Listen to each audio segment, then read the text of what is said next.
আপনি আমাদের কাছে কি সমস্যা নিয়ে আসছিলেন সেটা বলেন। আমি আসছিলাম পা ব্যথা নিয়ে। পা মানে কোথায়?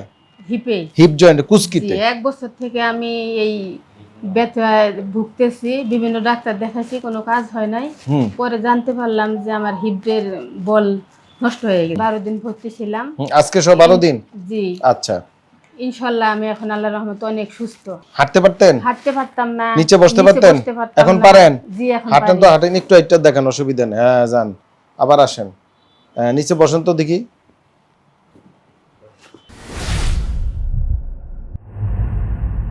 বিসমিল্লাহির রহমানির রহিম। দর্শক, ডিপিআরসি থেকে আমি বাত ব্যথা, প্যারালাইসিস, শারীরিক অক্ষমতা, AVN, PLID, stroke, disability rehab specialist doctor Shafiullah প্রধান। আমরা নিয়মিত আপনাদের রোগীদের আপডেট দিই। আলহামদুলিল্লাহ, ডিপিআরসিতে শত শত রোগী বিভিন্ন শারীরিক ব্যথা বেদনা, ডিসেবিলিটি নিয়ে আসে, ডায়াগনোসিস করে, রোগ নির্ণয় করে, ভালো চিকিৎসা দিয়ে ইনশাল্লাহ চলে যায়। তো আমরা আজকে আরেকজন রোগী, উনি ভালো হয়ে গিয়েছে, আমাদের কুড়িগ্রাম জেলার রোগী, বাংলাদেশের, জানেন সে উত্তরবঙ্গের রোগী। একটু অবেসিটি আছে, ওজন বেশি, মহিলা রোগী, কিন্তু বয়স কম, মাত্র 32 বছর বয়স। উনি আমাদের কাছে যে সমস্যা নিয়ে আসছে, আমরা ডায়াগনোসিস করেছি ওনার IBS, irritable bowel syndrome with AVN both hip. এখন রোগীর সাথে এবং রোগীর গার্জিয়ানের সাথে কথা বলবো। বলেন রোগী, আপনার নাম বলেন। জান্নাতুল ফেরদৌস। আপনার বাড়ি কোথায়? কুড়িগ্রাম। মানে কোন থানা? বুড়মামারি থানা। আর গ্রামের নাম? পাথরডুবি। আচ্ছা, জান্নাতুল ফেরদৌস। হ্যাঁ, জি। আপনি কি করেন, কাজ কি? আমি কিছু করি না। গৃহিণী? হ্যাঁ। কিছু করেন না মানে কি? গৃহিণী। বাসায় পাকশাক করা লাগে না বাড়িতে? হ্যাঁ, গৃহিণী কাজ আছে তো? না, গৃহিণীরা ফ্রি? না, এখন কোনো কাম নাই? আছে, অনেক কাম। জি। এটা একটা চাকরি, এটার নাম কি? চাকরি। গৃহিণীও কিন্তু একটা চাকরি, এগারো বলে হাউস মেকার, মানে চাকরি, বেতন পায় না কিন্তু চাকরি। বুঝাইতে পারছি কথা?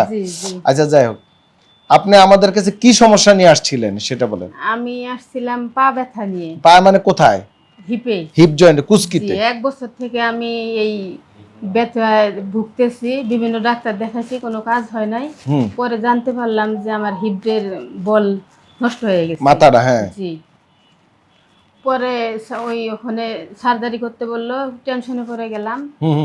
পরে আপনার শফিউল্লাহ প্রধান স্যারের ইউটিউবে পাইলাম, পাওয়ার পরে এখানে আসলাম। আসার পরে স্যার ভর্তি দিল, 12 দিন ভর্তি ছিলাম। আজকে সব 12 দিন? জি। আচ্ছা, ইনশাআল্লাহ আমি এখন আল্লাহর রহমতে অনেক সুস্থ। আপনার কষ্টটা কি হইতো? হাঁটতে পারতেন? হাঁটতে পারতাম না। নিচে বসতে পারতেন? এখন পারেন? জি, এখন হাঁটেন তো, হাঁটেন একটু, একটা দেখেন, অসুবিধা নেই। হ্যাঁ, যান, আবার আসেন। নিচে বসেন তো দেখি। এরকম আগে পারতেন না, কষ্ট হইতো। আপনি কি রোগী? আপনার ওয়াইফ?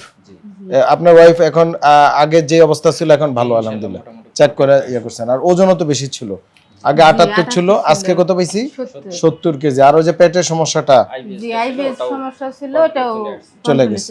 আচ্ছা, দর্শক, আমরা আসলে ডিপিআরসি তে থেরাপি দেই না। অনেকে মনে করে আমরা থেরাপি দেই, ফিজিওথেরাপি দেই।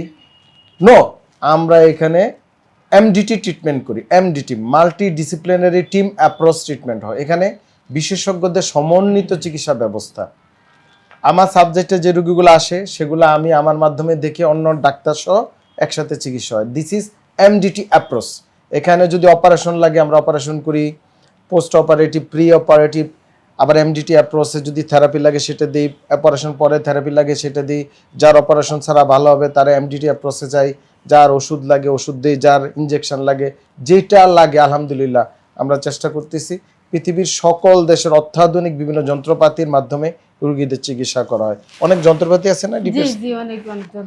আচ্ছা, তো এই জাতীয় এভিএন যারা আছে, আমরা সাধারণত যাদের বয়স 32 বা নিচে, 40-এর নিচে, সারা পৃথিবীতে কোনো ডাক্তার সাধারণত সার্জন অপারেশন করতে চাইবে না।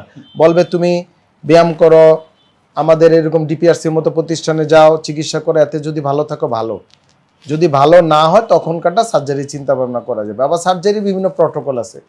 যারা অর্থোপেডিক সার্জন এভিএনের চিকিৎসা করে, অপারেশন করে, they know the different method of surgery. So জানতে হবে, দোকান খুলে বসে থেরাপি দিলে হবে না, পড়ালেখা করতে হবে, রিসার্চ করতে হবে, পাবলিকেশন করতে হবে, তারপরে চিকিৎসা দিতে হবে। সবাই ভালো থাকবেন। আসসালামু আলাইকুম ওয়া রাহমাতুল্লাহি ওয়া বারাকাতুহু। ডিপিআরসি লিমিটেড, আস্থা, বিশ্বাস ও নির্ভরতায় অবিচল।